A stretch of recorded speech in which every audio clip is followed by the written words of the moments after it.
Tafiditra ao anatin'izay fankalazana ny andro maneran-tany ho an'ny zon'olombelona izay moa dia nisy ny tafamivantana izay nataon'ny praikitra raha Amerikana Andriamatoa Eric Wong tamin'ny alalan'ny Facebook io atoandro io. Amin'ny ankapobeny dia notsindriny fa tsy voahaja ny zon'olombelona eto Madagasikara.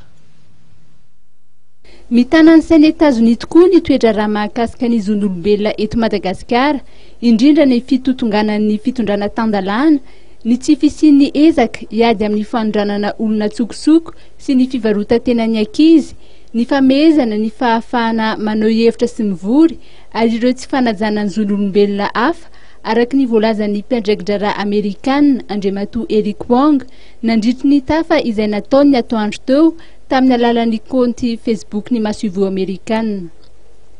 Raha ny voalaza nandritra ity resadresaka ity dia manara-maso manokana ireo taritra mahakasika ny famonoana tsy ara-dalàna ataon'ny mpitandro filaminana ny États-Unis ary manohana ny antso mba hisian'ny fanadihadiana mahalo-tena mikasika ireny taritra ireny.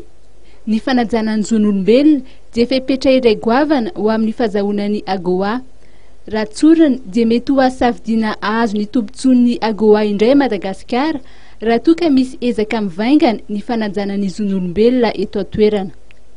Nanamafy hatrany ny États-Unis fa tsy mankatoa ny fitondrana ankehitriny saingy kosa mahatsapa ny filan'ny vahoaka malagasy. Mbola i États-Unis ihany no firenena mpiara-miombonantoka manome fanampiana mivantana lehibe indrindra ho an'ny Madagasikara. Izany dia miendrika fanampiana fiainan'ny mponina mitetina $70 tapitrisa izany hoe $710 isa-taona, indrindra eo amin'ny sehatry ny fanampiana ara-tsakafo sy ny fahasalamana.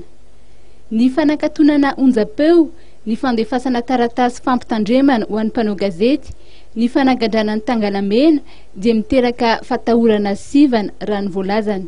Raha ny nambaran'ny Amerikanina dia tokony hisy ny sehatra malalaka ahafahana maneho sy mifanakalo hevitra.